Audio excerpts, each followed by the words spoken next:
কেমন আছেন সবাই? আশা করি সবাই ভালোই আছেন। আমিও ভালো আছি। আজকে সকাল সকাল ঘুম থেকে উঠে একটু রাস্তার দিকে যাচ্ছি। সকাল সকাল রাস্তায় একটু হাঁটাচলা করব আর কি। আমি আর আমার মেয়ে দুজনে বেরিয়ে পড়েছি, একটু হেঁটে আসি। এই কাছেই, বেশি দূরে না। আমার বাড়ির সামনে এই রাস্তাটা দেখুন, রাস্তার পাশেই পুকুর, এদিকে অনেক জমিতে ধান লাগানো হয়েছে। চারদিকটা কত সবুজ দেখুন, বৃষ্টির জলে সব সবুজে সবুজ হয়ে গেছে। কত সুন্দর লাগছে। পুকুরটা কত বড় দেখুন, আমাদের বাড়ির সামনেই পুকুর।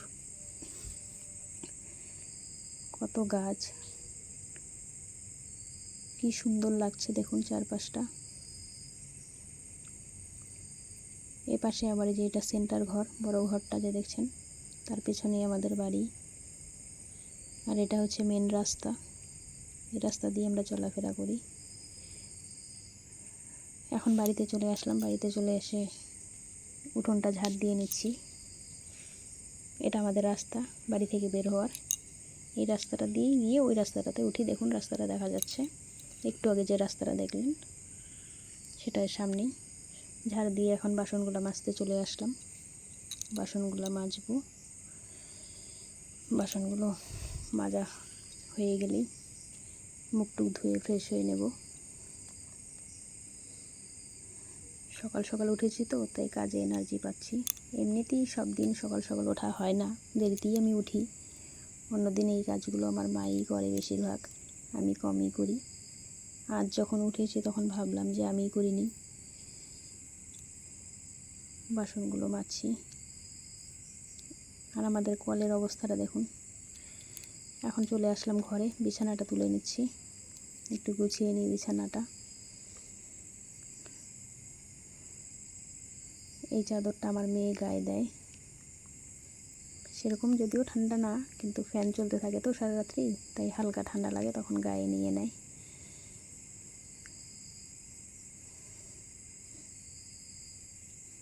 এই ঝাড়ুটা দিয়ে এদিকে ঝাড় দিচ্ছি কেন জানেন? এত কাঠের গুঁড়ো পড়ে না, ওগুলো খুব লাগে, সেই জন্য ঝাড়ু দিয়ে নিচ্ছি, পরিষ্কার করে নিচ্ছি একটু।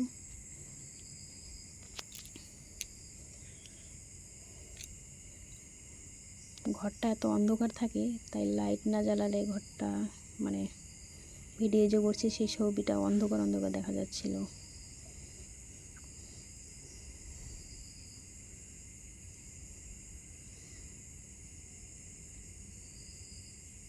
এখন চলে আসলাম, চা করে চা খাচ্ছি।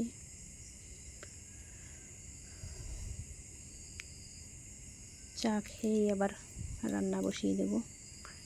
রান্না করে ভাবছি একটু বাজারে যাব।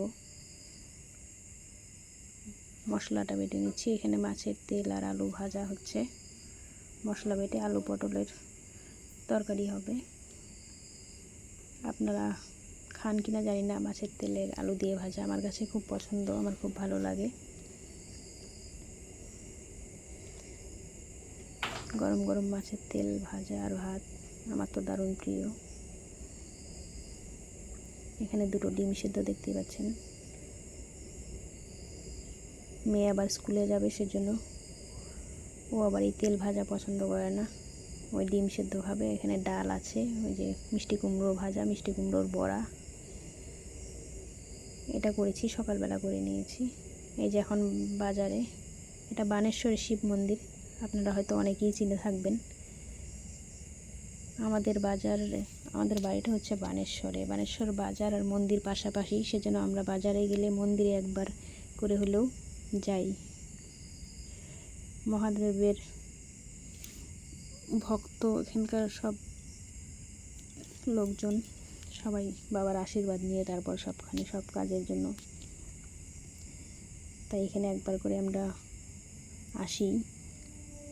আমাদের প্রায় রোজই আসা হয়, মানে বাজারে কোনো কাজ থাকলেই মন্দিরে ঢোকা হয়ে যায়। যেহেতু এটা শ্রাবণ মাস চলছে, তাই প্রত্যেক সোমবার করে এখানে প্রচুর ভক্ত আসে, প্রচণ্ড ভিড় হয়, হাজার হাজার লোকের সমাগম। আমি যেহেতু সোমবার ছিল না, সেজন্য বেশি ভক্ত ছিল না, লোকজনের ভিড় তেমন একটা নেই, সেজন্য ভাবলাম একবার কাছে গিয়ে একটু প্রণাম করে আসি। আর রোদ এত ছিল না, ছাতাটা নিয়ে ঢুকতে হলো। বাবা মহাদেবকে প্রণাম করে একটু দেখে ঘুরে ফিরে ফুচকা খাওয়ার পর আমরা বাড়িতে চলে আসি। তাহলে ভিডিওটা আর বড় করছি না, ভিডিওটা এখানেই শেষ করি। ভিডিওটা আপনাদের ভালো লাগলে লাইক, কমেন্ট, শেয়ার করে দিবেন।